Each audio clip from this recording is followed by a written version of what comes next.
Você já sabe que o CESP-Sebrasp foi a banca escolhida para organizar o concurso unificado do TSE. Você também já sabe que o CESP-Sebrasp tem duas grandes formas, digamos assim, de elaborar questões de prova. Ou no formato de múltipla escolha, que é aquele formato tradicional que a gente já conhece, ou no formato certo/errado. Formato certo/errado? É isso mesmo. A banca apresenta uma afirmativa e te pergunta, olha, essa afirmativa aqui está certa ou errada? Só isso, nada mais. Ô professor, e qual desses formatos é o mais complexo, é o mais difícil? Olha, depende, são vários fatores que têm que ser levados em consideração. Inclusive, eu quero ouvir a sua opinião. Escreve para mim aqui. Para você, seria melhor uma prova no formato certo/errado ou no formato de múltipla escolha? Em breve, eu vou gravar um outro vídeo aqui no canal para a gente se aprofundar um pouquinho mais sobre esse tema. Mas eu preciso que você escreva aqui qual é, na sua opinião, a melhor opção. Ó, e fica comigo até o final do vídeo, porque lá no finalzinho eu vou te mostrar uma cláusula, print de uma cláusula que pode estar aí no seu edital do concurso TSE.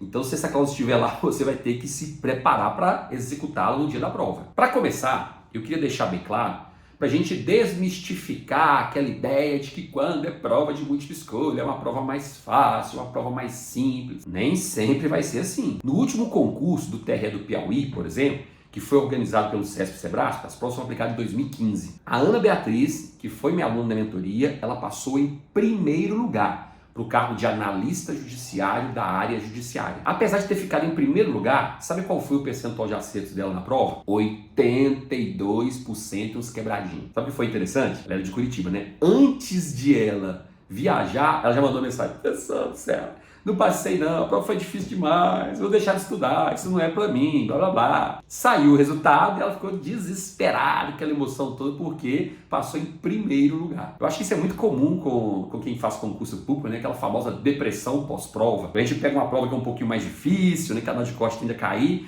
a gente fica naquele estado depressivo, ai meu Deus, mais uma reprovação, isso não é pra mim, tem que deixar de estudar, e aquela história toda que a gente já conhece. Aí você tá lá achando que não passou no concurso, aí vem uma notícia dessa: passou em primeiro lugar. E ó, você tem total condições de receber uma notícia dessa no concurso unificado do TSE. Só não recebe se não quiser, porque eu tô aqui para te ajudar. Inclusive, na próxima semana, na segunda, terça e quarta, ou seja, 15, 16 e 17 de janeiro, eu vou realizar um evento 100% gratuito chamado Plano Definitivo TSE.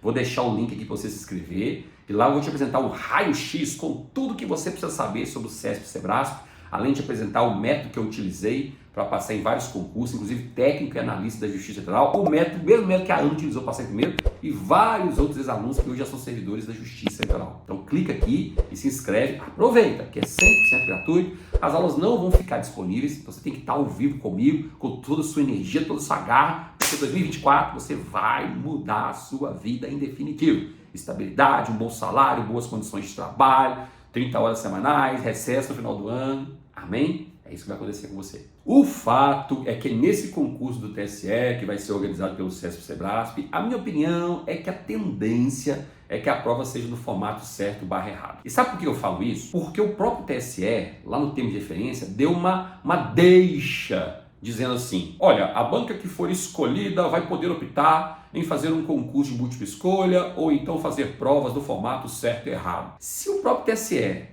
deixou no ar essa informação, e o CESP adora elaborar questões no formato certo/errado, gente, eu acredito que esse seja o caminho. Ô professor, e se esse concurso for no formato certo/errado, serão quantas questões na prova? Olha, em concursos mais recentes organizados pelo CESP-Sebrasp, o último que nós tivemos, que foi nesse formato, foi o do TRE de Goiás, cujas provas aconteceram e foram aplicadas em 2015. Todos os outros concursos organizados pelo CESP-Sebrasp foram no modelo múltipla escolha. No concurso do TRE de Goiás, nós tivemos 120 questões, 120 enunciados, sendo 70 questões de conhecimentos específicos e 50 questões de conhecimentos gerais. E nessa prova ainda tinha um detalhe: as questões de conhecimentos específicos valiam 3 pontos, de conhecimentos gerais valiam apenas 1 pontinho. A atual resolução do TSE, que regulamenta aí os aspectos gerais de realização de concurso, não fala mais na obrigatoriedade de as questões de conhecimentos específicos terem peso 3. Isso não está mais lá no script. Uai, professor, então quer dizer que existe a possibilidade de nessa prova do concurso unificado do TSE as questões terem diferença de pesos? Possível é, mas provavelmente não é isso que vai acontecer, porque a resolução não obriga mais. Até o ano passado a resolução obrigava a ter diferença de peso.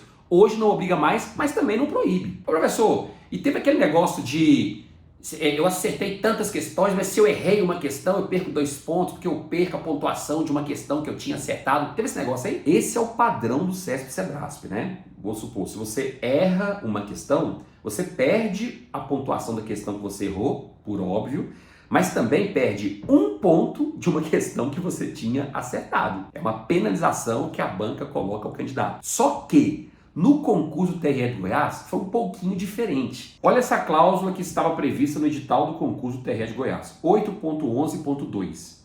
A nota em cada item das provas objetivas, feita com base nas marcações das folhas de respostas, será igual a 1 ponto caso a resposta do candidato esteja em conformidade com o gabarito oficial definitivo das provas. Ou seja, se o candidato acertou a questão, 1 ponto, que é normal. Meio ponto negativo caso a resposta do candidato esteja em discordância com o gabarito oficial definitivo das provas. Opa, tá vendo a alteração aqui?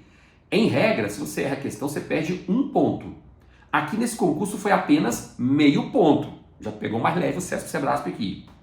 Agora, 0 caso não haja marcação ou haja marcação dupla, certo e errado. Se marcar as duas, você não ganha nenhum ponto e nem perde nada. Agora, se você deixar em branco também, pontuação 0, não ganha nem perde. Só para você entender como é o padrão CESP-CEBRASP, que o CESP-CEBRASP coloca uma cláusula edital dizendo o seguinte, ó, se o candidato acertar a questão, ele ganha 1 ponto. Se ele errar, ele perde 2 pontos. Ele perde o ponto da questão que ele errou, óbvio, né? Se errou a questão, ele não ganha aquele ponto. E perde mais 1 de uma questão que ele acertou. Então vamos supor que a prova tem 120 questões. O candidato acertou 110. Por outro lado, ele errou 10 questões. Qual seria a pontuação do candidato nesse formato, seguindo a fórmula tradicional do CESP? Bem, nesse caso, ele ficaria apenas com 100 pontos. Porque ele acertou 110 questões. Então, 110 pontos. Mas ele errou 10. Então, essas 10 questões que ele errou, ele não ganha os pontos. Ele continua com 110. Mas ele perde 1 ponto a mais para cada questão que ele errou. Então, 110 menos 20 pontos, 100 pontos líquidos no final das contas. Contudo, se prevalecer essa regrinha que estava no edital TRE de Goiás, o candidato acertou 110 questões e errou 10. Porém, em cada questão que o candidato erra, ele perde meio ponto extra. E aí, qual que seria a pontuação do candidato? Bom, seria 110 das questões que ele errou e ele errou 10. Então, errou 10, não ganhou o ponto das 10 e perde meio ponto de cada uma meio ponto extra de cada uma que ele errou. Então, seria 110, que é o que ele acertou, menos 5 pontos extras daquelas que ele errou. Total das contas, 105 pontos líquidos. É confuso? Não é nada. Aos pouquinhos você vai se familiarizando, viu? Inclusive, em breve eu vou gravar um vídeo aqui no canal para a gente se aprofundar sobre esse assunto. Mas lá no plano definitivo do TSE nós vamos falar sobre isso. Inclusive, se você não se inscreveu ainda gratuitamente, clica aqui na descrição do vídeo e vem participar comigo, viu? Lá você vai entender com muito mais clareza como funciona essa forma de cobrança de questões.